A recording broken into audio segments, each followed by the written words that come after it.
우리가 계속 창세기 1장 강해를 하고 있는데요.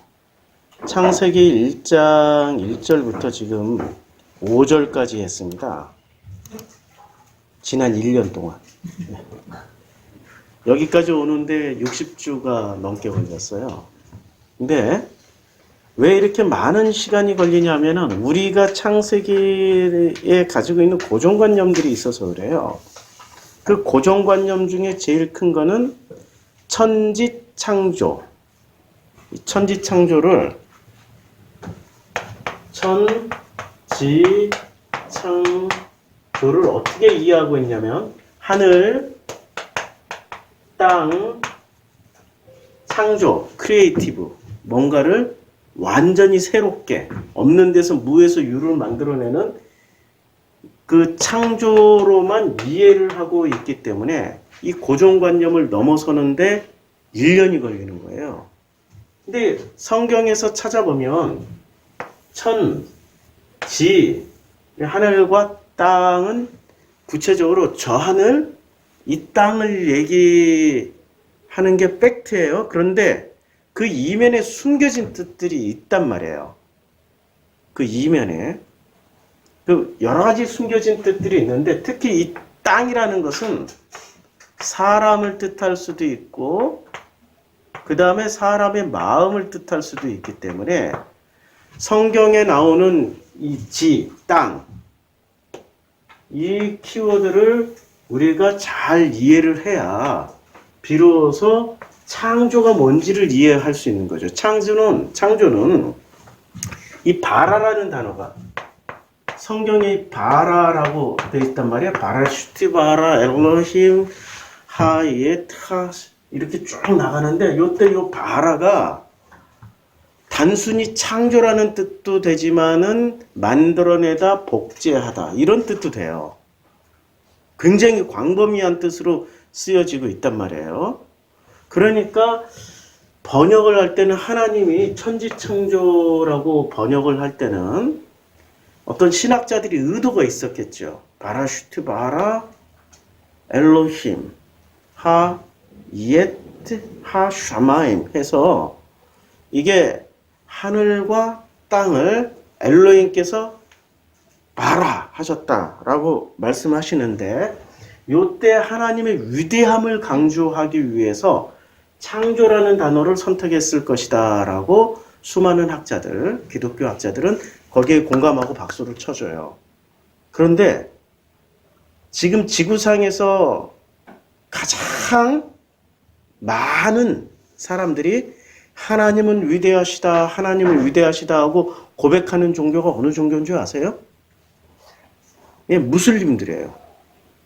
그들은 말끝마다 알라후 아크만 이래요. 알라후 아크만. 이게 속발음이 돼가지고 저도 정확하게 아랍어를 지금 말로 옮길 수는 없는데 그냥 비슷하게 들으세요. 한국 발음으로. 알라후 아크만. 이 말은 하나님은 위대하시다. 하나님은 위대하시다. 이런 뜻이에요. 아니 목사님 알라하고 엘로힘은 다르지 않습니까? 같은 말이에요. 아랍어로 알라일 뿐이고 히브리어로 엘로힘이고 우리는 하나님이라고 그러잖아. 같은 말이야. 하나님은 위대하시다, 하나님은 위대하시다 했던 그 무슬림들이 진짜로 하나님을 위대하게 만드는지 초라하게 만드는지는 지금 보면 알잖아요. 그치요? 하나님을 가장 초라하고 하나님의 이름을 가장 망령되이 일컫게 만드는 사람들이 하나님은 위대하시다라고 말끝마다 얘기를 해요. 모든 말끝마다 빛이 하나님 보시기에 좋았다 알라후 아크만. 프로시코마이 교회는 참 좋다 알라후 아크만. 하나님은 위대하시다. 이게 말끝마다 이렇게 하는 그 사람들이 하나님의 위대함을 가장 먼저 가리는 사람들이 돼버린 거예요. 그러니까 이 창조라는 단어를 통해서 하나님은 위대하시다라고 고백하는 것이 긍정적인 효과도 있지만 부정적인 효과도 있다는 거예요. 이게 입술로 고백하는 게 아니라 마음으로 고백해야 되는데 마음으로 고백하려면 어떤 일이 벌어져야 되냐면 이해가 돼야 돼요. 모든 말씀이 이해가 되고 이 이해가 됨으로 말미암아 깨달음의 영역으로 넘어가서 이것이 나의 믿음으로, 나의 신념으로 자리를 잡을 때에 비로소 내 마음속에서부터 하나님의 위대하심이 시작되는 건데, 무슬림들은 입술로는 하나님은 위대하시다고 하면서 실제로 일은 하나님이 하셔요? 쥐들이 해요? 쥐들이 다 총각을 쥐고 폭력을 일으키고 전쟁을 일으키고 한단 말이에요. 천지창조라는 이 말 자체가 우리는 단순히 크리에이티브 하나로만 생각했는데 사실은 굉장히 많은 내용들을 품고 있기 때문에 이 바라를 이렇게 이해하면 되는 거예요. 창조라는 단어를, 야, 하나님은 나라는 인간을 바라하시는구나. 하늘과 땅을 통해서 나를 다시 메이크한다, 크리에이티브한다, 다 통용되는 말이에요. 그렇게 만드시는 거예요. 근데 나를 왜 만들어야 되지? 하나님이 태초에, 그럼 태초는, 자, 지구가 시작할 때가 태초예요? 우주가 시작할 때가 태초예요? 나라는 인간이 시작할 때가 태초예요? 우리 성도님들은 명확해요. 나라는 인간이 시작할 때가 태초야. 안 그래요? 지금 과학도 이 우주의 태초를 밝히지도 못하고 있고, 과학이 이 지구의 태초도 밝히지 못하고 있다고. 과학은 심지어 닭이 먼저냐, 달걀이 먼저냐, 어느 게 태초냐 가지고 아직도 싸우고 있어. 잘 몰라. 닭이 먼저인지 달걀이 먼저인지 잘 모른다고. 과학이 모든 것을 가르쳐주는 진리는 아니란 말이에요. 그냥 찾아가는 어떤 단서 제공은 할 뿐이죠. 그러면 태초를 온 우주의 태초라고 믿고 하나님이 온 우주를 창조하셨어. 전 그거 믿는다니까요. 분명히 믿어요. 온 우주를 창조하셨고, 그리고 그 우주 안에 나라는 인간의 태초를 시작하게 만드는 게 창세기 1장 1절이야. 나라는 인간의 시작이 태초라고. 내가 없으면은 우주도 인식할 수 없고 지구도 인식할 수도 없고 내가 옆에 있는 사람도 인식할 수도 없어요. 그게 시작이 아니라고. 나라는 인간이 눈을 뜨고 귀를 열고 무언가를 인식하고 받아들이고 아멘 할 때부터, 그때부터 나는 시작하는 거라고. 태초라는 말을 그렇게 번역을 했는데, 태초라는 게 바라, 슈이트, 바라 이렇게 했단 말이에요. 바라슈트란 말이에요. 태초가 총정리하는 거예요. 지금 이 태초라는 단어가 바라슈트란 말이에요. 히브리어로 바라슈트인데, 이 태초라고도 번역할 수 있지만 시작이라고도 번역할 수 있어요. 이것을 왜 시작이라고 번역할 수 있냐면은 우리가 요한복음 1장에 혹은 마가복음 1장에 이렇게 시작해요. 하나님의 아들 예수 그리스도 복음의 시작이다라고 얘기해요. 그때 쓰여진 단어가 바라슈트예요. 복음의 시작이다. 근데 복음이 어디서 시작했대요? 영어 성경은 어떻게 옮겼냐면 in the beginning이라고 옮겼어요. in the beginning. in the beginning. 제가 스펠링 이거 항상 쓸 때마다 헷갈리니까 오타가 나도 이해해 주세요. 저는 한글은 안 틀려요. 영어는 틀려도. 한국말 틀리는 게 더 무서운 거예요. 영어는 틀릴 수도 있어요. 모국어가 아니니까. in the beginning. 바라시트를 신약 성경에서는 in the beginning이라고 번역을 했어요. 그럼 이게 태초예요? 시작이에요? 시작이죠. 그러니까 나라는 인간이 시작돼. 그 시작되는 것을 천지창조라고 말씀하십니다. 나라는 인간을 천지로 표현한 거예요. 그게 바라야. 창조, 바라. 그게 시작되는 날이야. 근데 왜 시작을 해야 될까요? 이유를 명확하게 설명해 줍니다. 언제? 2절에서. 땅이. 벌써 나라는 인간. 이 땅을 이렇게 읽어보면 된다고 그랬죠. 땅을 사람이나 마음으로 읽으면 된다고 그랬죠. 그러니까 나라는 인간이 혹은 나라는 사람의 마음이 어때요? 혼돈하고 공허하며 흑암이 깊음 위에 있기 때문에 나라는 인간의 상태가 혼돈하고 공허하며 흑암이 깊음 위에 있기 때문에 하나님의 그 영이 어떻게 해요? 나라는 인간이 이렇게 운행을 하셔요. 운행이라는 말이 이게 라프거든요. 운행. 근데 라프라는 단어가 번역이 굉장히 다양한 번역을 할 수 있는 단어인데 라프는 이런 거예요. 운행이라고도 할 수 있지만 이 새가 날개를 펴고 날아가는 모습도 되지만 새가 그 날개를 이렇게 덮는다라는 뜻도 돼요. 그러니까 저는 이렇게 번역하고 싶어. 내 마음이 혼돈하고 공허하며 흑암이 깊음 위에서 죽을 것 같아. 죽을 것 같아. 이렇게도 해보고 저렇게도 해보고 이 신한테도 빌어보고 저 신한테도 빌어보고 알라한테도 가보고 불교에도 가보고 다 해봤는데 여전히 내 마음은 나라는 인간 혹은 나라는 인간의 마음은 혼돈하고 공허하며 흑암이 깊은 위에 있는 죽을 것 같은 상태가 된 거예요. 그때 하나님의 영은 나라는 인간의 마음 위에서 나라는 인간을 이렇게 덮고 계셔요. 운행하신다는 게. 라프, 덮는다. 이렇게 덮고 계셔요. 덮어주고 계셔. 그럼 얼마나 놀라운 일입니까? 할렐루야죠. 그래서 그렇게 덮인 사람에게 하나님이 뭐라고 말씀하시냐면 빛이 있으라라고 말씀하십니다. 그러니까 목사님 나는 혼돈하지도 않고요. 공허하지도 않고요. 나는 흑암도 없고요. 나는 언제나 기쁘고 즐겁고 할렐루야. 교회 가면 즐거워서 할렐루야. 이런 사람에게는 하나님의 영이 이렇게 라프 덮으시겠습니까? 안 덮어요. 어떤 사람에게는 덮인다고요? 도대체 왜 나라는 인간의 삶은 이래요? 내 운명은 왜 이래요? 왜 내 인생은 이래요? 왜 답을 안 주시고 침묵하세요? 제발 좀 답 좀 주세요. 이런 사람들.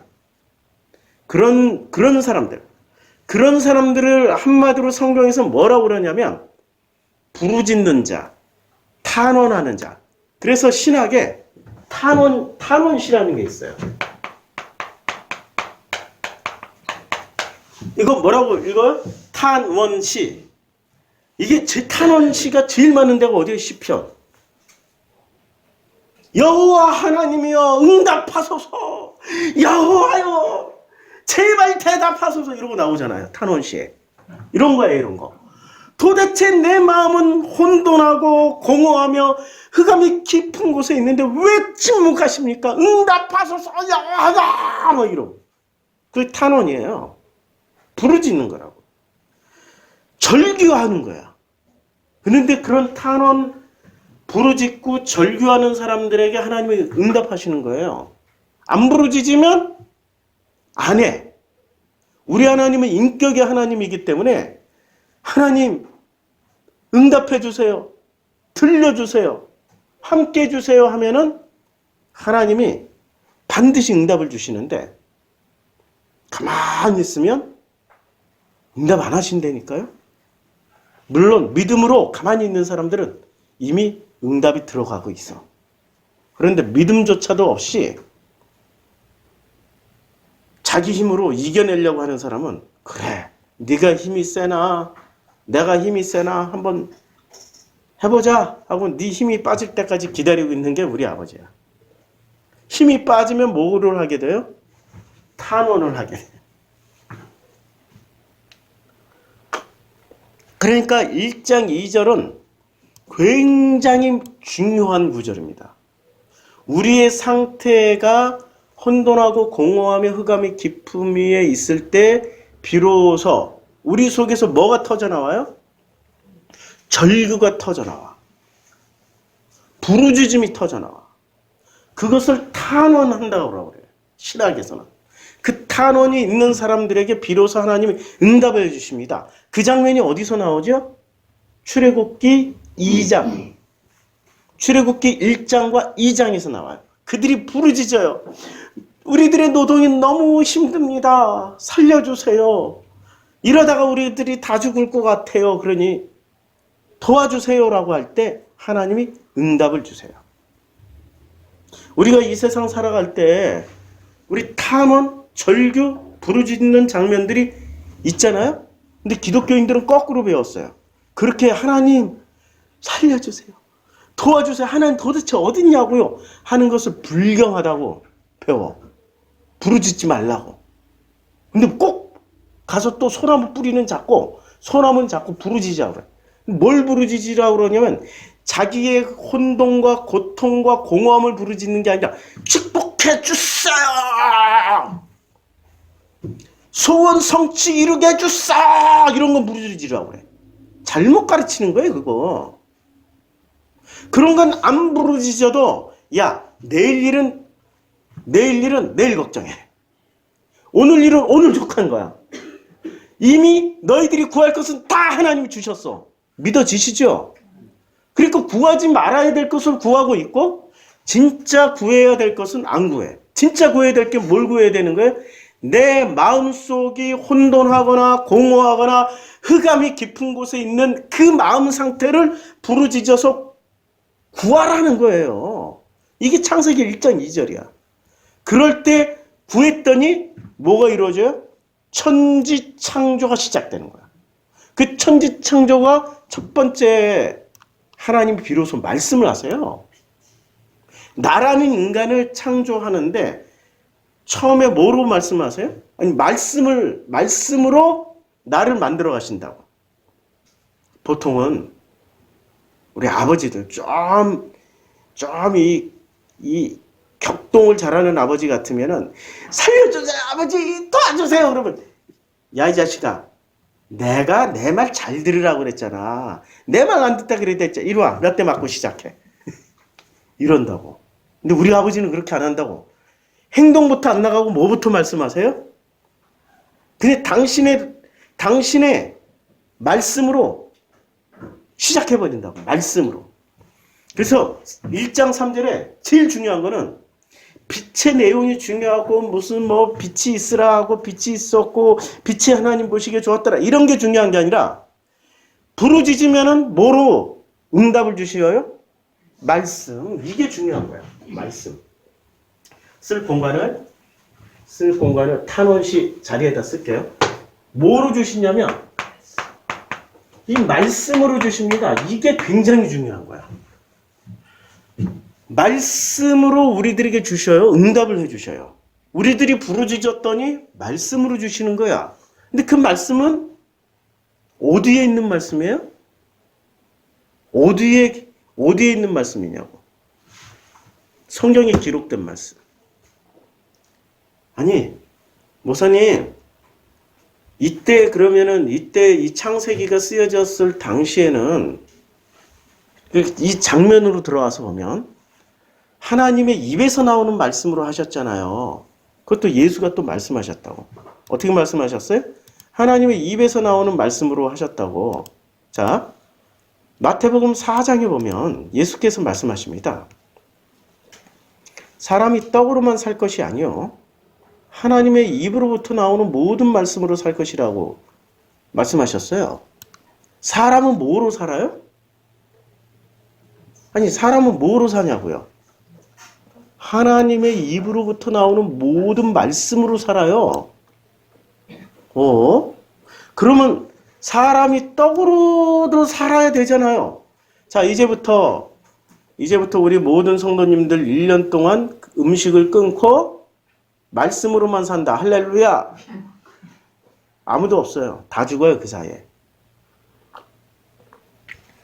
그러니까 여기서 말씀하신 거는 4장 4절은 무엇을 얘기하냐면 중요한 거예요. 이거 설명을 하고 넘어가자고요.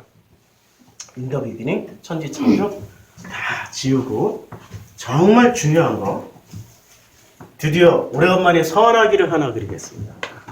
선하기 아시죠? 오케이. 누구세요? 이분 성함이? 예. 손가락, 발, 눈, 코, 입 웃어야 돼. 좀 가증스럽게 웃고 있죠. 이분의 이름이 선하기야. 선악지식인. 2014년도, 15년도에 진짜 많이 그렸어요. 오래간만에 그리니까 옛날 그림 실력이 안 나오는데, 선악지식인이에요. 이 선악지식인의 본명은 누굴까요? 선악지식인의 본명. 나. 이게 나라는 인간이야. 그리고 선악지식인의 아버지는 누굴까요? 선악지식인을 만드신 분, 선악지식인이 되게 하신 분. 예? 아니, 뱀이지. 뱀이 어떻게 했어요? 야, 저거 보암지, 먹음지 하지 않니? 하고 우리를 먹게 만들었잖아요. 그거 먹는 순간 뭐가 됐어요? 그러니까 얘는 출신이 달라. 아니, 목사님, 그렇게 확실하게 얘기할 수 있어. 예수께서 바리새 사두개 서기관들에게 뭐라고 말씀하셨어요? 독사의 자식들아, 이 뱀의 자식들아. 그러니까 아버지가 누구예요? 뱀이라니까? 독사라니까? 아니, 목사님 그래도 안 믿겨지는데? 아니, 성경을 좀 읽어봐요. 마태복음 23장을 주구장창 읽어봐. 그 누구 얘기인지. 이게 바리새 얘기인지 내 얘기인지. 내 이야기거든. 성경은 나의 이야기로 읽을 때 그게 은혜가 되는 거예요. 근데 이 선악지식인이 살아가는 방식이 두 가지가 있어요. 이 뱀의 자식들이. 살아가는 방식이 첫째는 양식을 먹어야 살아요. 그치요? 근데 양식을 먹고 또 물을 마셔야 돼. 이게 창세기 1장에 다 나와. 일단은 물은 나중에. 물은 둘째 날에 해당되는 거니까 첫째 날만 가지고 얘기를 하자고요. 이 양식을 먹어야 돼. 양식을 우리는 뭐로 이루어졌어요? 몸과 마음으로 이루어졌단 말이에요. 몸의 양식은 떡이야. 마음의 양식은 하나님의 입으로부터 나오는 모든 말씀이야. 말씀. 맞죠? 자, 그러면 몸을 위해서는 떡을 먹어야 되고 마음을 위해서는 양식이야. 그러면 사람이 떡으로만 살 것이 아니야. 떡으로만 살 것이 아니야. 이 말은 떡을 먹지 않아도 된다는 말이 아니야. 떡만 먹어서는 사는 게 아니라 진짜 살려면 뭐를 먹어야 된다는 얘기예요? 하나님의 입으로부터 나오는 모든 말씀. 하나님의 입에서 나오는 모든 말씀은 어디에 기록되어 있어요? 성경. 성경에 기록되어진 이 말씀을 먹어야 우리가 비로소 완전체가 된다는 거야. 아니, 완전체가 아니고 온전한 사람이 된다는 거야. 온전한 사람. 온전한 사람이 되어야 되는 거죠. 이거 먹지 말라는 얘기 아니에요? 어떤 참 바보 멍충이 목사님은 야, 뱀, 독사에 물려도 우리가 해를 입지 않을 거야. 그래가지고 예배 시간에 실제로 독뱀을 가져와가지고 다 보여주면서 그 교회는 또 수만 명이 모여. 할렐루야. 자, 이제부터 물겠습니다. 턱 물리고 돌아가셨어. 바보지. 문자 그대로 보는 게 바보예요. 문자 그대로 보는. 지금 뭐든지 성경에 나와 있는 단어들은 그 의미를 가지고 있다고. 중의적인 여러 가지 의미를 가지고 있는데 그걸 해석해내는 게 설교자란 말이에요. 자, 그러면 중요한 게 몸이 더 중요해요? 아니, 몸이 먹는 떡이 더 중요해요? 마음이 먹는 그 말씀, 양식이 더 중요해요? 그러면 우리 나를 구성하고 있는 이 선악지식인에는 이렇게 껍데기가 있고 몸, 요 속에 마음이라는 게 있어. 마음은 특별하게 여기 노란색으로 잘 표시해 드릴게요. 요 마음. 그러면은 몸 구원을 받는다면 몸이 구원을 받는 게 먼저예요? 마음이 먼저 구원을 받는 게 먼저예요? 어느 게 먼저 소중하다고? 지금 자, 다시 한번 읽어봅시다. 시작. 사람이 떡으로만 살 것이 아니요 하나님의 입으로부터 나오는 모든 말씀으로 살 것이다. 그리고 양식의 우선순위로 보니까 양식이 우선순위가 어떤 양식부터 먹어야 돼요? 몸 양식 아니면 마음 양식? 마음 양식이 이게 1등이야. 그러면 우리 나라는 인간을 구성하고 있는 육체가 먼저예요? 마음이 먼저예요? 마음이 먼저야. 목사님, 마음과 몸은 좀 다르지 않아요? 아니, 이 몸보다 마음이 훨씬 더 예민한 거 아시죠? 몸이 느끼는 고통보다 더 큰 고통은 마음의 고통이야. 몸이 죽고 싶다고 해서 몸은 잘 안 죽어. 근데 마음은 죽고 싶을 정도로 고통스러우면 사람 몸까지 죽여. 마음이 기쁘면 진짜 기쁜데 몸이 기쁘다고 진짜 기쁘질 않아. 몸이 기쁜 건 그냥 쾌락, 만족 이 정도로밖에 얘기를 표현을 하지를 않아요. 근데 마음이 정말로 기쁘고 행복하면 그걸 뭐라고 그래요? 행복, 화평, 안식이라고 표현해. 그러니까 우선순위는 마음에 있는 거라고. 요 마음에. 몸에 있는 게 아니야. 마음이 평안하니까 이 마음이 몸까지도 평안하게 해주고 넉넉하게 해주는 거지. 몸이 편안하고 마음까지 평안한 거 아니에요. 그러면 몸이 편안하면 마음까지 다 편안하다 보면은 이 도식이 성립되면은 세상의 부자들은 다 평안하게 행복하게 다 산다라는 도식이 성립돼야 돼. 근데 그게 맞아요? 안 맞다니까. 그게 잘 안 돼. 그치요? 그러니까 내 몸과 마음의 상관관계는 우선순위가 마음이야. 마음이 행복하면은 다른 몸까지도 행복해져요. 우리 면역세포라는 게 있잖아요. 면역세포. 면역세포가 있는데 이 면역세포의 신비로움이 있어요. 곧 돌아가셔야 될 암 환자야. 말기 중증이야. 돌아가시기 일주일 전에 의사를 찾아오신 거예요. 실화예요. 의사도 해줄 게 아무것도 없는 거야. 무슨 진통제 세게 주는 방법밖에 없어. 그런데 그 환자가 마지막이니까 어차피 돌아가실 거니까 의사가 직접 얘기를 해줬어요. 열흘 안에 돌아가십니다. 이미 모든 신체 기능은 열흘 안에 끝나게 세팅이 되어 있습니다. 그랬더니 그 환자가 매달리는 거야, 의사한테. 제발 뭐라도 할 수 있게 해주세요. 근데 의사가 마지막으로 그 매달리는 그 환자에게 제가 교회 다니는 집사인데 혹시 모르니까 기도해드려도 될까요? 그랬더니 이 양반은 교회 다닌 사람도 아니고 어떤 종교인도 아니었어요. 절박한 마음에 정말 기도해 주세요. 그래서 의사가 기도해 줬대요. 그런데 기도하는 순간 자기 마음이 막 뜨거워지더래. 마음이. 그리고 집으로 돌아갔는데 열흘을 기다렸는데 안 죽었더래. 이상해가지고 열흘 후엔 죽어야 되는데 안 죽고, 그래서 이상해서 의사 선생님을 다시 찾아갔더니 의사 선생님 딱 보더니 정상인이 된 거야. 모든 검사를 했더니 정상인이 된 거야.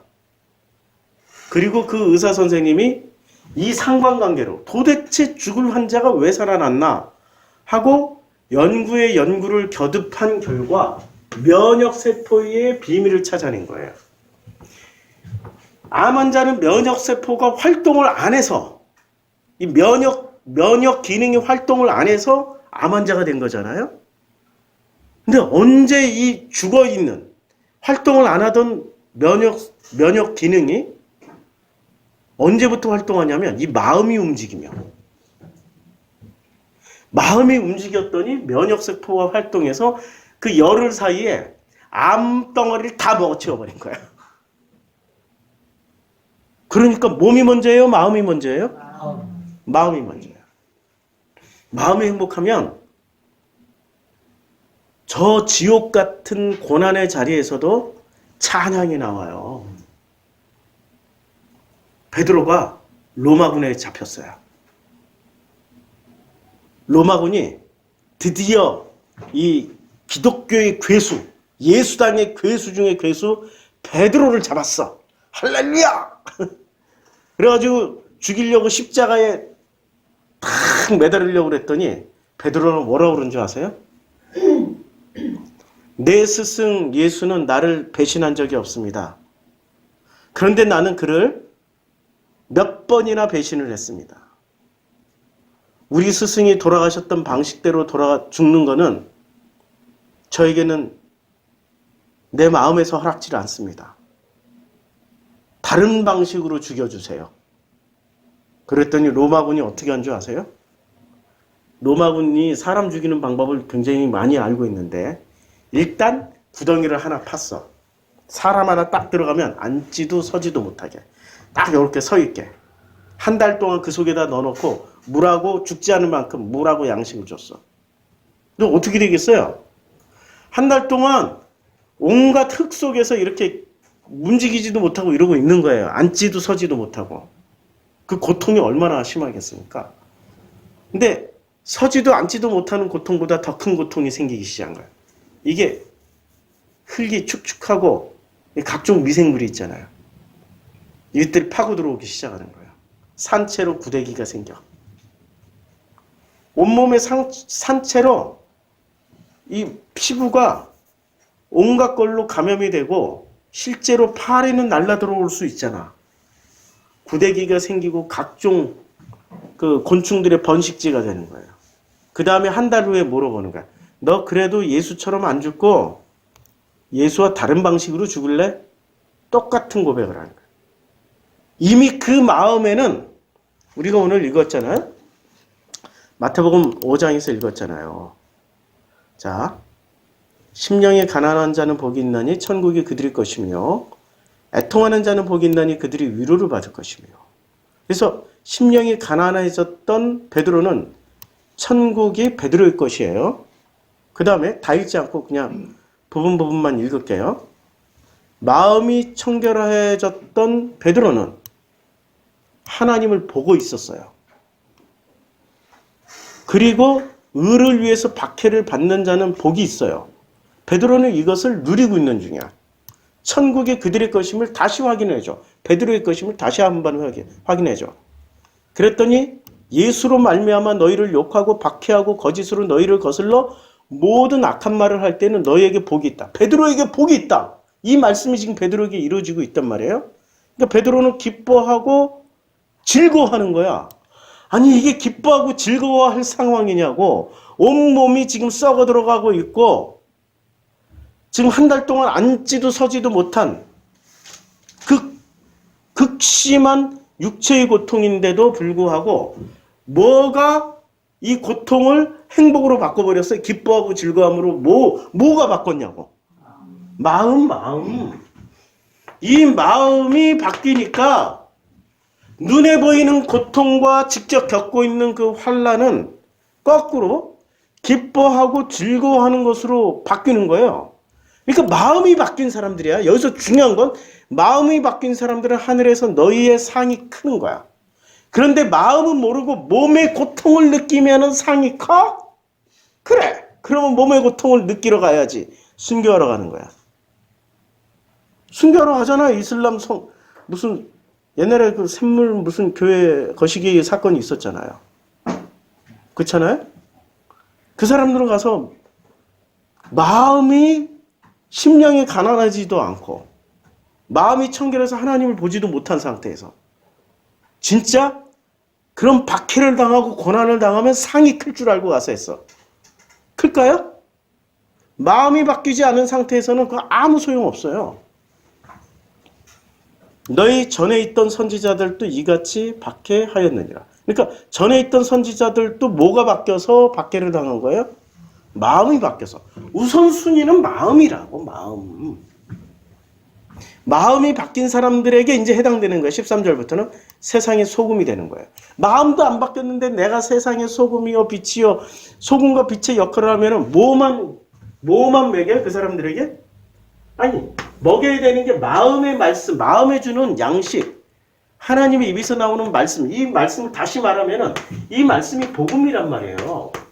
복음, 로고스를 먹인다고. 로고스.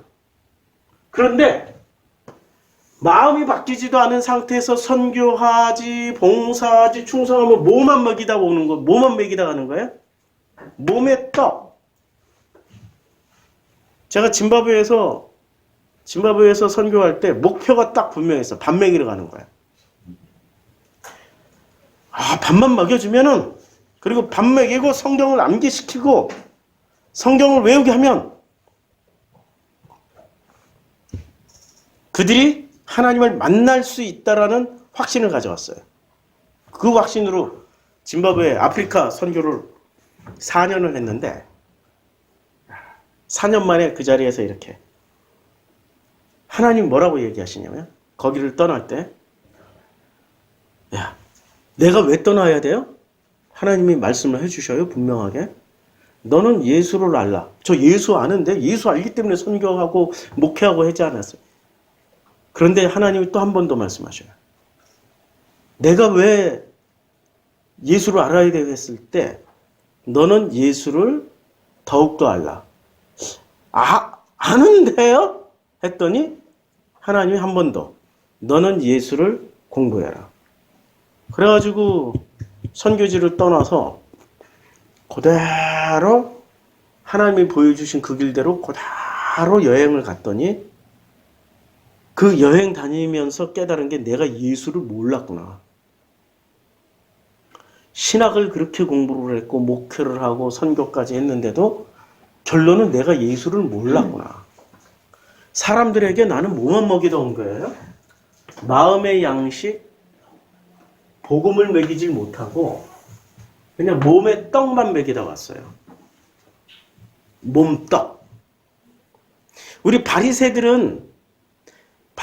사두개 서기관들은 그때 당시에 유대인들에게 뭘 먹였어요? 몸떡을 먹였어요? 마음의 양식을 먹였어요? 몸떡만 먹인 거야. 몸떡만 먹었더니 어떻게 돼? 마음은 점점 쪼그라들어서 예수가 오셨을 때 말씀을 하셔도 알아들을 수 있는 상황이 못 된 거야. 예수의 말씀 그 복음은 마음에 담아야 되는 거지, 마음의 창고에 담아야 되는 거지 몸에다 저장할 수가 없다고. 근데 바리새의 양식은 몸에다 저장할 수 있는 거라고. 바리새의 양식을 먹은 사람들은 몸이 먼저 우선순위가 되는 거야. 마음이 먼저 우선순위가 되지 않으니까 몸이 살 길을 계속 하나님 축복해 주세요. 사업에 성공하게 해주세요. 좋은 대학 가게 해주세요. 할렐루야 아멘 이러고 산에 가서 부르짖고 기도하는 거야. 뭐부터 살리려고 해요? 그분들은? 몸떡부터. 바리새 사두개에게 들었던 성도들은 그때 당시에 유대교 성도들은 그들이 구하고 있었던 게 뭘 구하고 있었냐고. 잘 먹고 잘 살게 해주시고 그게 전부 몸에 관련된 거잖아요. 몸떡을 구하고 있었다고요. 마음 양식을 구하고 있었던 게 아니라고. 그치요? 그런 유대교를 예수는 뭐라고 비판해요? 야, 너희들 수명이 다 했다. 이제 돌 하나도 돌 위에 남기지 않고, 유대교의 상징이 성전이었잖아요. 돌 하나도 돌 위에 남겨지지 않고 다 허물어질 거야. 유대교라는 종교 자체가 지구상에서 소멸될 거야 라고 말씀하신 거예요. 그러면 유대교는 그때 소멸됐어. 그 후에 유대교는 진짜 유대교, 가짜 유대교. 그러니까 아슈케나지 유대인, 무슨 유대인, 이런 그 유대인 종류들도 막 생겨나잖아요. 그 후로 정통파 유대인이 아니에요. 그 후로는 정통파 유대인 거의 찾아보기 힘들다고. 지금 이스라엘이라는 나라는 예수님의 허물어뜨린 그 자리에 다시 모였어요. 뭐로? 종교적 열심으로. 그들은 민족이란 이름 아래 모이긴 했지만 그들 가운데 복음이 있을까요? 아니, 우린 예수 따라가는 종교지 유대인 따라가는 종교가 아니에요. 근데 요새 기독교인들은 이상하게 예수 안 따라가고 유대인 따라다니려고 그래. 유대인들이 성공하는 법, 자녀 교육법, 탈무드에 이런 교훈이 있더라. 이상하게 예수 안 따라가고 유대인을 따라가. 이상하지요? 어느 떡이 더 부러운 거예요? 몸떡이에요? 마음떡이에요? 몸떡을 더 그리워하는 거예요. 몸떡을. 다시 지금 하나님이 이르시되, 지금 이 말씀하다 여기 왔잖아요. 자, 하나님이 우리에게 주시는 게 몸떡을 주시는 거예요? 마음떡을 주시는 거예요? 그러면 지금 하나님이 주시는 말씀을 몸으로 받아요? 마음으로 받아요? 마음으로 받으면 뭐까지 따라서 플러스 1 플러스 1. 1 플러스 1은 1 플러스 1 했더니 뭐가 돼야 돼요? 1 플러스 2 하면 2가 돼야 되잖아요. 근데 하나님의 말씀은 이렇게 얘기를 안 해요. 수학 공식대로 하지 않고 1 플러스 1을 했더니 그게 바로 영생이고 구원이고 그게 축복이더라. 이 말이야. 그러면 본래 원은 뭐예요? 이게 마음이야. 마음에 하나님의 말씀을 받아 먹었더니 1 플러스 1으로 따라오는 게 뭐예요? 몸이 따라오더라는 거야. 마음이 건강하면 몸 건강해요. 제가 선교지에서 수많은 선교사님들을 만났잖아요. 꼭 선교사님 만나면 함께 따라오시는 분이 있어. 1 플러스 1. 누구? 사모님. 선교사 사모님들을 꼭 만나요. 근데 그분들은 벌써 딱 보는 순간 뭐가 상해있냐? 몸이 상해 있어. 야, 나는 선교사 사모님들이나 목사 사모님들 표정 보면은 대충 감이 잡혀. 이렇게 우라고 다 죽어 있어. 이렇게 말은, 야, 선교 사명은 네가 받았지 내가 와서 왜 고생해야 돼? 웃기는 웃는데 기뻐서 마음속에서 기뻐서 웃는 게 아니야. 어거지 아이고 목사님 어쨌든 이건 내 얘기가 아니고요. 우리 김사만 목사님이 선교지 엄청 다니잖아요. 김사만 목사님이 그 선교지를 몇십 년 다니다 보니까 와 사모 중에 밝고 환한 사모를 만났어. 잘생겼다 못생겼다 상관없어. 야 이리 와봐. 야 너는 이렇게 밝냐 야. 우와 사모가 이 정도는 돼야지. 그 옆에 함께 수행하고 있던 목사님이죠. 예? 무슨 말이에요? 아 이제까지 다 사모가 죽어 있잖아. 목사들끼리 하는 얘기인데 사모 얼굴 보면 다 알아. 네, 우리 어제 삐삐머리하고 유치원생 머리하고 서울 올라온 있습니다. 네, 그 밝음을 마음껏 누리세요. 마음떡을 많이 먹으면 몸은 플러스 원으로 자동으로 가는 거라고. 맞죠? 이게 중요한 거야, 마음이.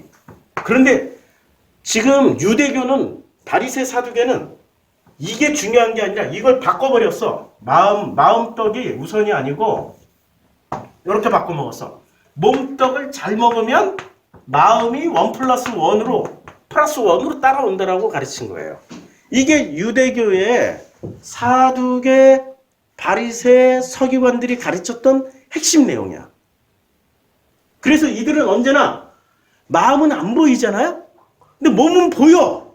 그러니까 헌금할 때도 어떻게 해요? 주머니가 안 보이지만 이걸로 짤랑짤랑짤랑 흔들어서 탁 집어넣고 금식할 때도 마음은 안 보이는데 몸은 보이게 초췌한 모습으로 한 3일 굶었는데 30일 굶은 사람으로 막 발발발발 떨고. 바리새 서기관들이 이런 짓 하고 있었어요. 마음을 모르니까 자꾸 몸떡만 먹이는 일에 우선순위를 했다고. 그래서 제가 있잖아요. 우리 성도님들 중에 건강 관련해가지고 많이 말씀하시는 분들이 있잖아요. 무슨 쌀을 먹어야 되고요. 건식을 해야 되고요. 야채를 많이 먹어야 되고요. 고탄 저지해야 되고 채탄 저지해야 되고 이런 목사님들이나 성도님들 보면은 제가 누구처럼 볼까요? 선지자나 예수처럼 볼까요? 아니면 바리새나 서기관처럼 볼까요? 관심이 여기 있는 거야 지금. 설교하라고 그랬더니 설교 시간에 건강 강의하고 있어. 그러면 그분은 마음의 양식을 주는 설교자가 아니라 무슨 양식을 주는 설교자? 몸 양식을 주는 설교자. 의외로 많아. 의외로. 마음의 양식을 목사는 마음의 양식을 줘야 되는 거예요. 마음의 양식은 이 마음은 무엇을 먹을 때 살아나요? 복음. 예수가 전해주신 복음. 예수가 전해주신 복음. 복음 하면은 또 사람들은 아유 그까이 뻐금 뭐 이렇게 생각하는데 로고스 하면 또 와 한다 한국 사람들. 로고스 또 유앙겔리온 막 이러고 로고스 야막 유앙겔리온 헬라어로 막 써주고 야 이러면은 할렐루야 막 이러고 되게 좋아해. 가스펠 막 이렇게 얘기하면 이 한국 사람들이 이상해. 그러니까 이 마음의 양식을 진짜로 먹어보지 못하니까 자꾸 보이는 걸로 몸의 양식으로 이해를 하고 있는 거예요. 그냥 복음 한마디면 끝나요. 이게 복음이라고. 자, 하나님이 이르시되라고 말씀하실 때는 이때 어디에 주는 양식을 주는 거예요? 어디? 몸에게 아니면 마음에게? 마음에게 주는 양식이에요. 하나님이 이르시되 드디어 하나님이 입을 열었어. 그럼 빛이 있으라는 몸이 받아야 돼요? 마음이 받아야 돼요? 근데 사람들은 몸이 받는 것에 더 초점을 맞춰요. 모세가 시내산에 올라가서 40일을 주야로 굶주린 후에 내려왔어. 그랬더니 그의 얼굴이 어떻게 됐더라? 희고 빛이 나는 거야. 그래서 너무 빛이 나서 못 보니까 수건으로 얼굴을 가리고 다녔어. 이야 그때부터 유대교인들은 막 할렐루야 하고 야, 언어 순화 좀 해야지. 순간 나도 모르게 지랄이라는 단어가 나올 거야. 할렐루야 이러면서 어디에 집중을 했어요? 그 빛나는 그 얼굴에 집중해버렸다고. 모세가 왜 빛나는지는 생각을 안 해. 모세의 마음 가득히 담고 온 그 하나님의 양식으로 말미암아 빛이 나는 건데 하나님의 그 마음에 담고 온 하나님의 양식은 관심이 없고 빛나는 얼굴에만 관심이 있다니까요. 그게 유대교인들이었어요. 그게 이스라엘 사람들이었고 광야 나온 백성들의 모습이었어요. 우리도 또 그런 전철을 그대로 밟아가요. 왜냐하면 우리의 본질은 생명 가득한 하나님의 형상이었지만 여기 본질이 뭐로 싹 덮여버렸어요? 선악 지식으로 덮였기 때문에. 선악 지식은 눈에 보이는 것에 집중하게 만들고 생명은 보이지 않는 마음에 집중하게 만든다고. 마음이 살면 생명이 살아. 그리고 우리 육체는 반드시 썩어 없어져. 맞죠? 저는 영원히 안 썩어 없어질 자신이 있습니다 하는 분들은 우리 교회 나오지 마세요. 마음껏 살으세요. 그냥 마음대로 살으세요. 우리 육체는 반드시 썩어서 없어져요. 근데 우리의 마음은 영원히 안 썩어. 우리의 몸은 나이를 먹어서 늙어. 내가 벌써 58세라는 게 2년만 있으면 60세라는 게 안 믿겨져. 정말요? 내가 이렇게 오래 살았나 싶기도 하고. 그런데 이 얼굴은 내가 나이 먹는 것에 따라서 정직하게 늙어가요. 제가 얼굴이 애기 피부였어요. 뻔했어. 20대, 30대까지. 그런데 어느 순간 보니까 점박이가 됐어. 막 점들이 생겨나고 여기는 북두칠성이 있고. 몸은 늙는데 신기하게 뭐는 안 늙어요? 내 마음은 안 늙어. 아직도 내 마음은 청춘이야. 근데 내 마음만큼 몸이 안 따라줘, 이제는. 농구를 좀 해봤더니, 그전에 농구를 하면은 기똥차게 터닝슛도 쏘고, 페이드어웨이슛도 쏘고, 그랬던 시절이 있었는데, 지금은 농구하니까 발이 안 떨어져, 이게. 점프가 안 돼. 그래, 점프를 안 하고 슛만. 점프를 안 해. 몸이 안 따라줘. 마음은 뛰고 있는데, 몸이 안 따라준 어떤 분은 그 공 따라가다가 넘어져가지고 무릎 깠어. 마음은 언제나 청춘인데 젊은데 몸은 안 된다는 거예요. 그러니까 몸은 한계를 가지고 있지만 마음은 무한대라는 거야. 그러면 천국 들어가는 게 몸이야 마음이야. 그 마음이 영생을 사는 거라니까요. 근데 이 마음은 놀랍게도 몸이 느끼는 고통보다 더 예민하게 느껴요. 마음의 고통이 훨씬 더 힘든 고통 아시죠? 몸이 느끼는 쾌락보다 더 깊은 행복과 만족감과 기쁨을 누리는 게 마음이라고. 마음은 몸이 하는 걸 다 해. 맞죠? 그런데 이 바리새 사두개한테 잘못 배우는 사람들은 몸 우선순위로. 그러니까 아니, 무덤을 쓰더라도 꼭 화장하면 안 돼. 아니, 나중에 우리가 부활해가지고 내 몸뚱이 어딨나 찾아봤더니 재가 돼서 날아갔더라. 이런 것을 극도로 지금 누구한테 배운 거예요? 예수나 선지자한테 배운 거예요? 아니면 바리새 사두개한테 배운 거예요? 바리새 사두개. 이거 날아가도 돼요. 뭐 마음이 중요한 거예요. 마음이. 그래서 에스겔 골짜기의 그 환상을 보면은 뼈다귀야. 아니, 사람이 겹겹이 누워있다면 누군지 다 구분할 수 있는데 뼈다귀끼리 다 썩어가지고 뼈다귀끼리 섞이다 보니까 이 뼈가 내 뼈인지, 이 뼈가 저 뼈인지, 이 뼈가 저 사람 뼈인지, 이 뼈가 여자 뼈인지, 남자 뼈인지, 애기 뼈인지 아무도 모를 정도로 뼈다귀가 다 섞여 있다고 지금. 맞죠? 뼈다귀가 다 섞여 있는데 그 뼈다귀를 하나님이 다시 복원시켜 버리잖아요. 뭐로? 사람으로, 몸으로 복원시키잖아. 없다니까. 마음만 있으면 다 복원시켜 주세요, 하나님이.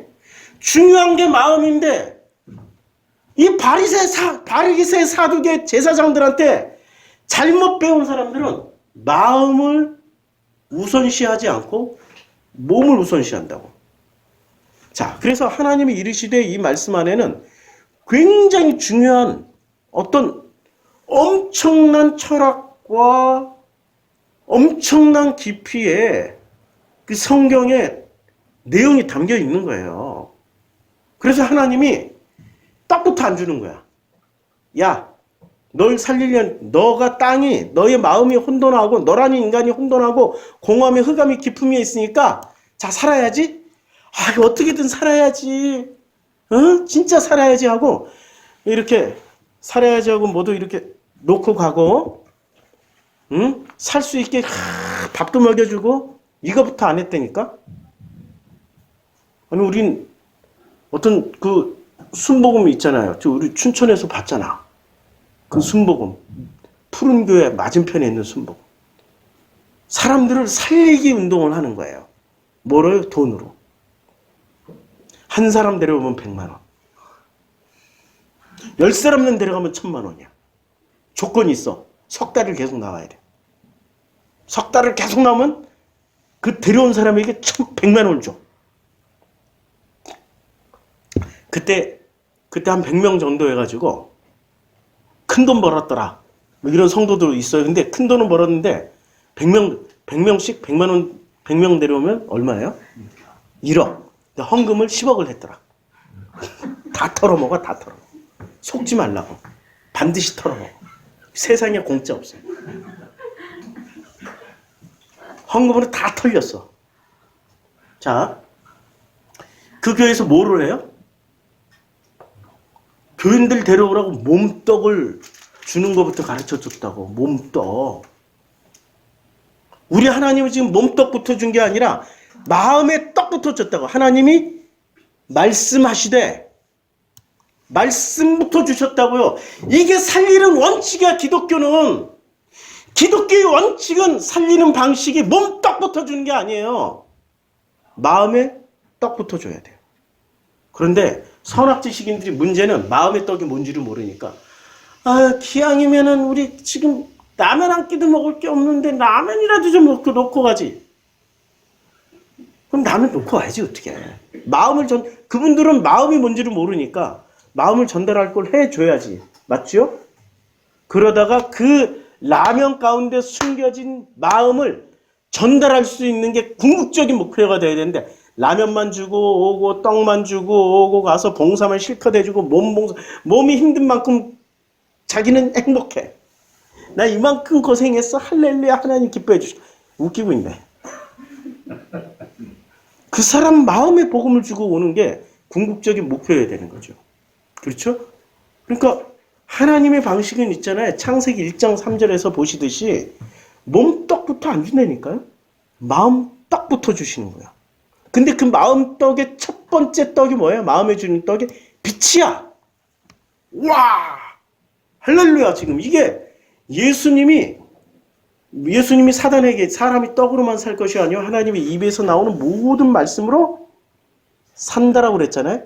그 모든 말씀 중에 첫 번째가 뭐라고요? 빛이야, 빛. 이야, 이거 진짜 놀라운 거죠. 오늘 호실크 못 나가겠다. 언제나 내가 준비한 거는 이런 걸 준비하는데 결국에는 못하고 마는 경우가 많아요. 그러니까 이게 지금 감사한 거죠. 내 뜻대로 마시고 아버지 뜻대로 하시옵소서가 지금 이 순간에도 저에게는 이루어지고 있는 거예요. 자, 하나님이 주는 이 마음의 양식에 첫 번째가 뭐냐면 빛이란 말이에요. 그럼 이 빛이 뭐죠? 우리는 빛으로만 생각해. 햇빛, 찬란한 빛, 놀라운 빛. 그래서 그 얼굴에 빛이 나고 그 광채가 나는 것에 할렐루야 하고 막 쫓아다니고 그래요. 아니에요. 이 빛의 본질은 이거예요. 다른 거 아니에요. 자, 빛의 본질은 요한복음 1장에 나와요. 자, 예수님이 뭐라고 하냐면 그 안에 생명이 있어서 이 생명은 사람들의 빛이라. 빛이 어둠에 비치되 어둠이 깨닫지 못하더라. 아니, 빛이 어둠에 비치는데 사람들이 어둠이 깨닫지를 못하는 거예요. 그러면 이 빛의 정체는 누구셔요? 예수잖아요. 일단 빛의 정체는 예수예요. 맞죠? 참빛 예수님이시잖아요. 그리고 빛이 오셨는데 사람들이 어두워서 깨닫지를 못해. 어둠이라서. 그럼 빛의 정체는 예수야. 그럼 예수를 또 뭐라고 말씀하시냐면은 태초에 말씀이 계시니라. 이 말씀이 하나님과 계셨어요. 이 말씀은 곧 하나님이죠. 그러면 예수의 정체는 뭐예요? 말씀이잖아요. 맞죠? 아니 지금 빛이 있으라고 말씀하셨는데 이 빛은 요한복음 1장에 보니까 빛은 예수야. 근데 그 예수는 말씀으로 오셨어. 말씀이 육신이 돼서 오셨어. 그러면은 자, 예수님의 육신이 더 중요해요? 예수님이 지금 담고 온 하나님의 마음이 중요해요. 마음이 중요하죠. 근데 지금 바리새와 사두개는 뭐를 가르쳐요? 십자가에서 그 가시관을 쓰시면서 피를 흘리시고 창에 찔리시고 대못에 박히 딱 거기에 머물러 있어. 예수의 그 마음의 고통에 대해서는 한마디도 할 줄은 몰라. 왜냐면 사두개 바리새는 마음이 뭔지를 모르니까 배워본 적도 없어. 육신의 고통에만 기똥차게 설명 잘해요. 그래서 육신의 양식만 바리새 서기관은 계속 바리새 서기관은 육신의 양식만 축복받으라, 잘되라, 몸살 잘되라, 할렐루야, 아멘. 계속 뭐를 해요? 아침부터 저녁까지 삽질하고 있어. 바리새 서기관. 삽질해서 뭐를 세워요? 탑을 쌓으려고 그래. 성벽도 쌓고 벽돌 만들어. 아니라니까. 뭐를 해줘야 돼요? 바리새 서기관을 예수님은 독사의 자식들이라고 그랬잖아요. 이 뱀의 자식들아. 왜? 너희가 뱀의 후손이잖아. 선악 지식을 뱀의 유혹에 따라서 먹었으니까 이제부터는 하나님의 자녀가 아니라 누구 자녀? 뱀의 자녀라고. 그럼 뱀의 자녀에서 하나님의 자녀로 그 하나님의 형상으로 넘어오는 길은 뭐가 깨어나야 돼요? 제일 먼저 마음이 깨어야 되는데 그 마음을 깨어나기 위해서 제일 먼저 하나님이 입을 열으셨어. 입을 열었어. 행위부터 하신 게 아니야. 행위부터 했으면 떡부터 먹여줘야 되는데 떡을 안 먹이고 뭐부터 먹여줬어요? 말씀. 근데 그 말씀의 첫 번째 말씀에 빛을 주신 거야. 근데 그 빛이 누구라고요? 예수님이시라고요. 그리고 그 예수님은 뭐를 가지고 오셨어요? 구약 말씀. 이걸 로고스라고 그래요. 근데 이 로고스는 지금 다시 번역하면 복음을 가져오신 거예요. 근데 이 복음은 어떻게 복음을 우리는 알게 됐냐면 예수께서는 구약 성경을 다 해석해 주셨다고. 예수가 해석해 주신 게 구약 성경이라고. 예수가 뭐 하늘의 별을 해석해 주셨고 바다의 그 모래알을 해석해 주신 게 아니라고요. 태양을 해석해 주시고 그런 게 아니고 예수는 구약 성경을 해석해 주심으로 말미암아 그때 당시에 유대교인들이 복음으로 구약 성경을 복음으로 이해하기 시작한 거야. 복음으로 깨닫기 시작한 거야. 근데 예수가 오기 전까지는 그들이 구약 성경을 몰랐나요? 알았죠. 그럼 누구한테 배운 거예요? 바리새와 서기관들에게 배웠는데 그들은 똑같은 구약 성경을 가지고 배웠음에도 불구하고 복음을 몰랐어. 뭐만 알았어요? 몸떡만 알았어. 몸떡. 근데 예수가 오셔서 구약 성경을 다시 해석해 주시니까 뭐를 알았어요? 구약 성경을 통하여서? 마음의 양식. 그치요? 그러니까 예수가 전해준 게 복음 맞아요. 이 복음을 전해줬는데 이 복음을 어디에다 담고 오셨어요? 육신으로 오셨다는 거예요. 우리하고 똑같은 육신으로 오셔서 이 복음을 전하셨어요. 그러니까 만약에 예수가 육신으로 오시지 않았다면 몸떡도 중요한데요 라고 반론을 제기할 수 있으니까 육신으로 오셨어. 똑같은 육신으로 오셔서 몸떡을 초월해서 마음의 떡의 우선순위를 다 가르쳐 주시고 간 거야. 이제 이해가 되죠? 이래서 창세기 1장 3절은 굉장히 놀라운 거예요. 창세기 1장 3절에 하나님이 이르시되 그리고 빛이 있으라 하셨으니. 목사님, 어떻게 태초부터 예수가 있었나요? 이런 또 어리석은 질문을 해요. 이 태초는 그 태초가 아니라 나라는 인간의 시작이라고. 다시 돌아가지 말고 나라는 인간의 시작이 태초라고. In the beginning이라. 그 시작이라고. 나라는 인간의 시작은 비로소 누구를 만날 때부터 시작해요? 즉 예수를 만날 때부터 시작하는 거야. 놀라운 거예요. 예수의 무엇을 만나야 돼요? 아니 목사님 우리는 교회 갈 때마다 예수 얘기 듣고 그러는데요. 아니고 몸떡을 만나는 게 아니라 예수가 전해주신 진짜 빛, 이 마음의 양식, 영원한 양식, 그 복음을 만날 때 비로소 우리가 하나님의 말씀을 듣기 시작하는 거예요. 들린다고 보기 시작하고. 그래서 하나님이 이르시되 빛이 있으라 하시니 빛이 있었어요. 빛이 있었어요. 자, 여기서부터 중요한 거. 요 도식은 요대로 놔두고, 자, 그대로 놔두고, 그대로 놔두, 다 지우고 새로 쓸게요. 새로 다시. 하나님이 제일 먼저 우리 사람들에게 주시는 양식이 뭐냐면, 이제 입을 열어서 주셨던 게 빛이었어요. 그런데 이 빛은, 아니, 예수님이 구약성경을 해석해 주시러 오셨잖아요. 그럼 구약성경에 머무르지 말고 신약하고 연결해서 보니까 이 빛은 예수야. 참빛이 세상에 왔어. 나는 빛이다 라고 말씀하셨고 예수야. 근데 이 예수는 뭐를 가지고 오셨어요? 말씀, 복음이죠. 복음을 가지고 오셨어요. 그렇죠? 이거 굉장히 중요한 거예요. 그런데 이 복음을 가지고 오셨던 이 빛, 예수, 요거는 일체형이에요. 여기까지는 하나야. 같은 개념이에요. 근데 이것을 빛이 하나님 보시기에 좋았더라. 근데 하나님이 빛과 어둠을 나눴어. 이거 우리는 빛만 나눴다고 생각하는데 하나님이 빛과 어둠을 나누셨어. 이 어둠이 호쉐크예요. 여기 써놓은 호쉐크. 근데 오늘 하다 보니까 호쉐크 들어가면 안 돼. 아직 빛에 더 머물러야 돼. 빛과 어둠을 나눴어요. 그러면 자, 빛만 나눴어요? 예수와 복음도 나눴어요?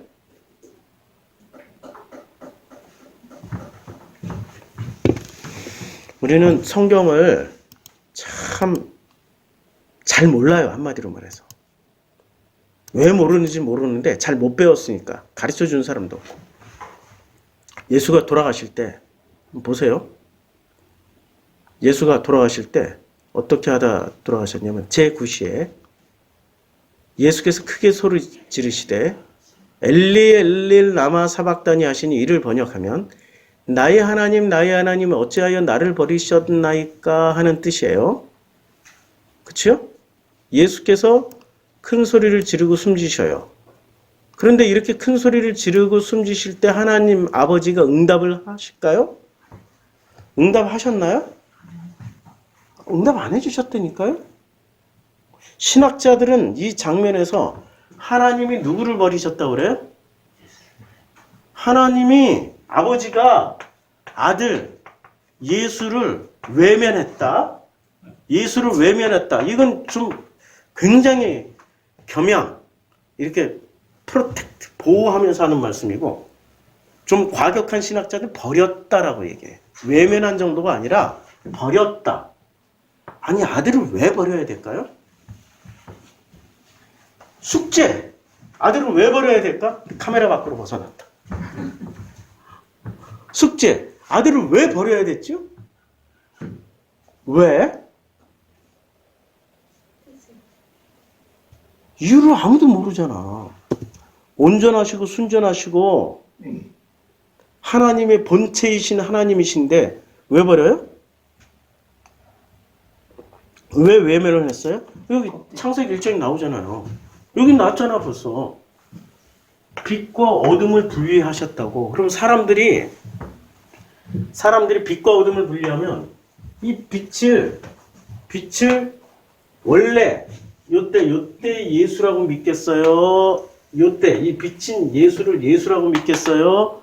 아니면 이 분리된 예수로, 요것도 예수 맞죠? 이 어둠으로 분리된 것도 예수 맞죠? 이해가 돼요 지금? 그러니까 빛 안에는 어둠도 들어 있었다고, 호쉐크가. 근데 문제는 빛 하면은 우리는 이렇게 빛과 어둠이 분리됐어 이렇게 쉽게 이야기할 수 있지만, 예수와 복음을 놓고 생각하면은 여기서 복음도 두 개로 나뉘어. 응? 복음도 두 개로 나뉜다니까요? 예수와 복음으로 두 개로 나뉜다고요. 이걸 하나로 합치는 방법이 있을 거 아니야. 그게 십자가에서 사건이라고. 그게 부활이라고. 근데 하나로 합치는 과정에 결론을 알고 있는 아버지는 아들이 죽어가는 그 비참한 현실에서 응답을 해서 야 거기서 그만해라, 야 내가 다 끝장낼게 하고 싹 거기서 끝장내버리고 다시 십자가에서 살려내면은 분리됐던 게 다시 합쳐질까? 안 되죠. 이미 창세기 1장부터 예고를 해놨다고. 놀랍잖아요? 아니 성경이 지금 몇천 년의 기간을 두고 수많은 저자들에 의해서, 수많은 학자들에 의해서 쓰여졌는데 이렇게 완벽하게 하나로 합칠 수 있는 길을 이미 다 보여주셨다고. 근데 교회에서 바리새와 사두개인들은 이런 거 설명 안 해준다고. 그분들은 뭐를 붙잡고 사냐면 어둠을 붙잡고 살까요? 요 빛을 붙잡고 살까요? 요것만 붙잡고 살아요. 요것만이 복음이라고. 바리새 사두개는. 그리고 요것만 붙잡고 뭐를 먹여줘요? 사람들에게 마음의 양식인 하나님의 말씀을 먹여주지 않고 뭐를 먹여줘? 몸떡만 먹여준다. 몸떡이야. 그러면 빛이, 어둠이 빠진 빛은 가면 갈수록 무엇을 먹이는 양식이 돼요? 몸떡 먹이는 양식이 돼. 이상하다? 아니 이게 어둠이 완전히 빠져나가면 어떻게 몸떡의 수준으로 전락하고 타락할까? 라고 생각하죠. 그냥 조금 더 해버릴까요? 이어서 호쉐크를 이해를 해야 이게 이해가 된다고. 호쉐크를 모르면, 이 어둠을 모르면은, 오늘은 맛만 봐요. 다음 주에 호쉐크를 본격적으로 해. 될지 안 될지 몰라 또. 하나님의 감동이 임하면은, 자, 이 호쉐크라는 단어를 보면은 어두움, 이게 호쉐크예요. 호쉐크. 따라 한번 지식인 한번 내봅시다. 호쉐크. 이게 뭐냐면 여기 화면에 있는 게 이 박스 안에 이게 호쉐크예요. 이 어둠이라는 단어가 창세기 1장 2절부터 나와요. 땅이 혼돈하고 공허하며 흑암이, 이 흑암으로 번역된 게 호쉐크예요. 그 다음에 1장 4절에 빛과 어둠을 나누사 할 때 이 어둠이 호쉐크고요. 창세기 1장 5절에 어둠을 밤이라 칭하시니라 할 때 이때가 호쉐크예요. 그리고 1장 18절에 어둠을, 자, 주야를 주관하게 하시어 빛과 어둠을 나누게 하시니라. 빛과 어둠을 나누게 하실 때 이때 호쉐크예요. 빛과 어둠을 나누게 하시니라. 출애굽기 10장 21절에 여호와께서 모세에게 이르시되 하늘을 향하여 내 손을 들어 애굽 땅 위에 흑암이 있게 하라.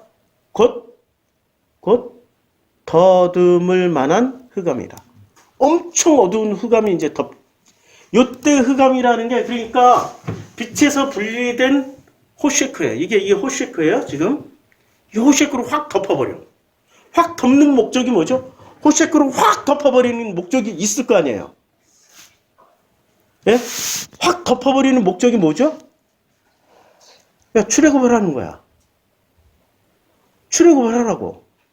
근데 이게 흑암이 있고 나서 무슨 재앙들이 이어져요? 나일 강물이 핏물로 바뀐다고.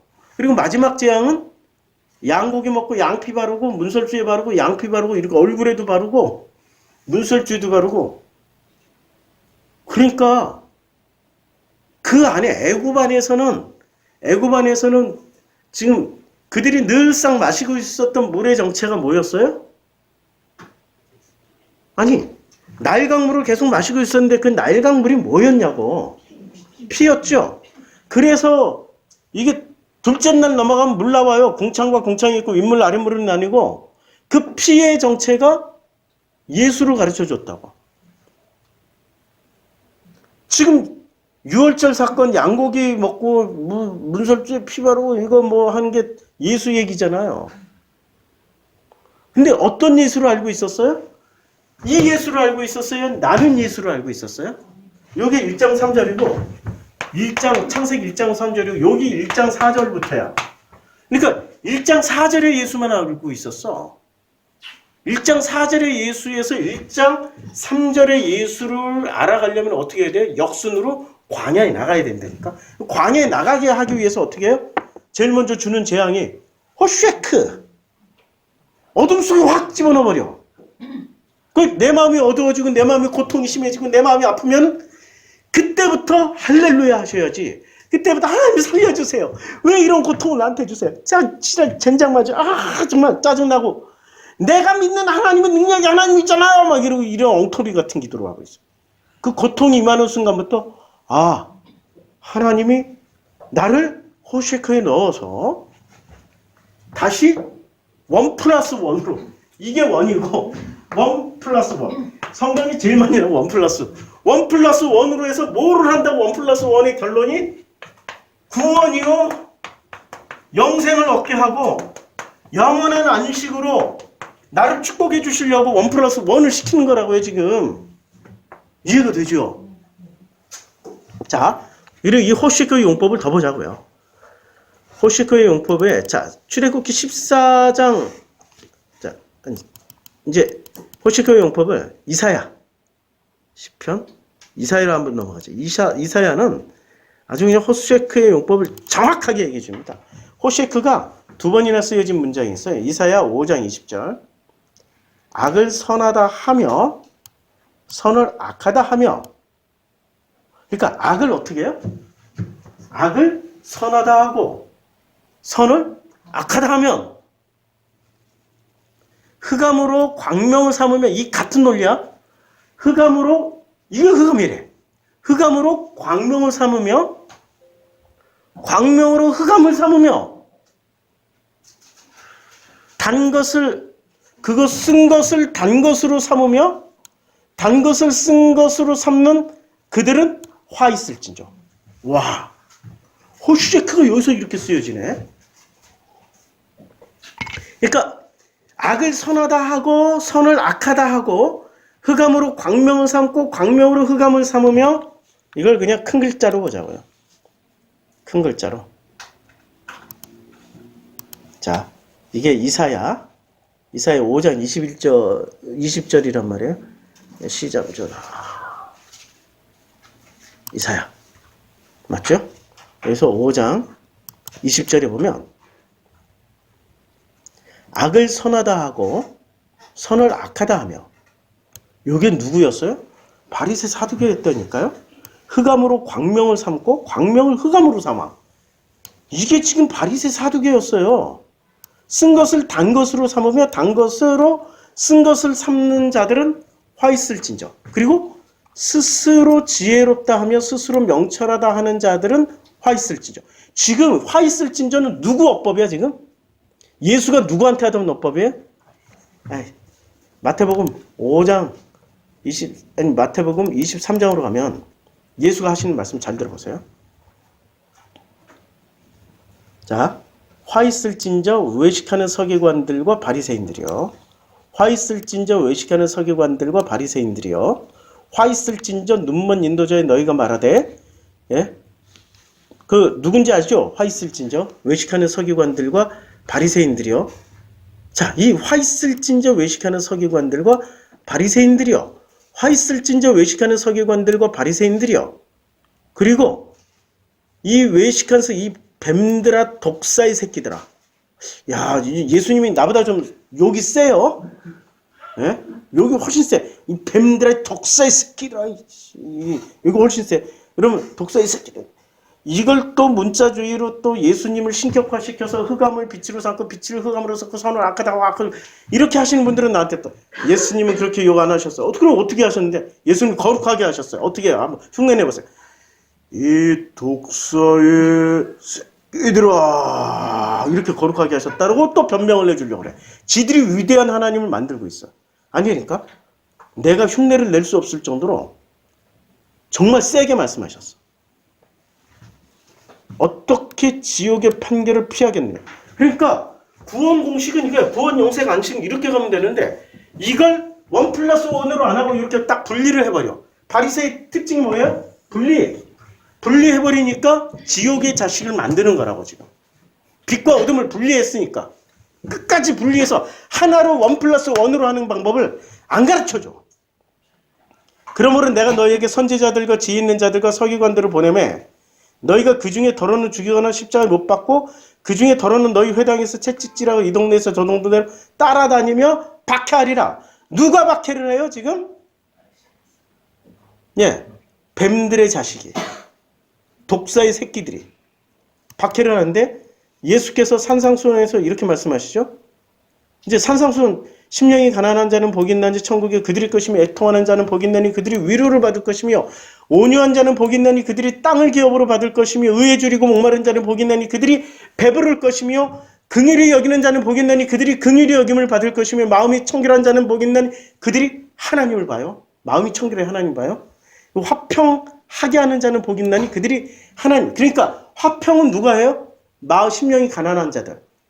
마음이 청결해서 하나님 보는 자들이 화평케 하는 거야. 그것도 안 하고 흉내내는 것들이 있어요. 그것들이 뭐라고요? 선을 악으로 바꿔먹고 악을 선으로 써먹고 그 다음에 흑암을 빛으로 써먹고 빛을 흑암으로 써먹고 있는 자들. 단 것을 쓴 것으로 쓴 것을 단 것으로 바꾸어서 쓰고 있는 자들.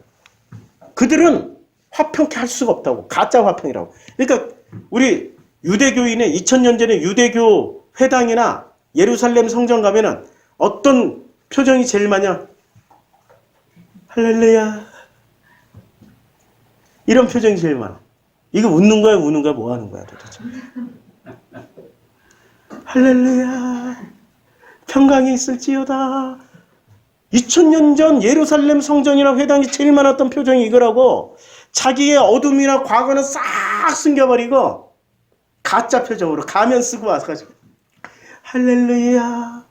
그리고 몸떡을 보여줘야 되니까 제일 좋은 옷을 입고 와가지고 몸떡. 우리 교회 말고 몸떡을 보여주니까 참 좋고 화려한 옷을 입고 와가지고 할렐루야.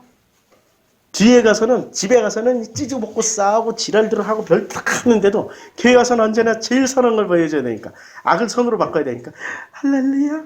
얼굴에 막 기름칠하고 바짝바짝. 자, 그리고 뭐가 나오냐면 의를 위하여 박해를 받는 자는 복이 있나니 천국이 그들일 것입니다. 나로 말미암아 너희를 욕하고 박해하고 거짓으로 너희를 거슬러 모든 말을 할 때는 너희에게 복이 있나니 기뻐하고 즐거워하라. 하늘에서 너희 상이 큼이라. 너희 전에 있던 선지자들도 이같이 박해하였느니라. 너희 전에 있던 선지자들도 이같이 박해하였느니라. 마태복음 23장 똑같이 말씀하셨어요. 아까 우리가 읽었잖아요. 마태복음 23장에서 자 뭐라고 말씀하시냐면 마태복음 23장 아까 읽었는데 지금 또 다시 찾으려니까 이게 이래요. 조금만 기다리시면 자, 화 있을진저 그리고 만일 우리가 조상 때에 있었더라면 조상 때 지금 예수님은 구약 토라 모세오경을 해석해서 다시 전해주는 과정이에요. 다시 저도 지금 예수 말씀을 인용하는 목적이 창세기 1장 1절부터 3절, 4절을 해석하기 위해서 예수님 말씀을 인용하잖아요. 예수님이 하셨던 대로 지금 설명해 주는 거야. 만약 우리가 조상 때에 있었더라면 우리는 그들이 선지자의 피를 흘리는데 참여하지 아니하였으리라 하니, 그러면 너희가 선지자를 죽인 자의 자손임을 스스로 증명합니다. 누가 죽였어요? 아니, 유대교인들이 죽였잖아요. 다른 사람들이 죽인 게 아니에요. 선지자들을 누가 죽였냐면은 선지자들을 바벨론 사람이 와서 죽이고 아시리아 사람들이 와서 죽이고 애굽 사람이 와서 죽인 게 아니라고. 누가 죽였어요? 유대교 신자들이 죽였다고. 예수를 누가 죽였어요? 유대교 신자들이 죽였다고. 그럼 지금 예수의 복음과 빛과 예수가 전한 그 놀라운 빛과 복음을 누가 죽여요?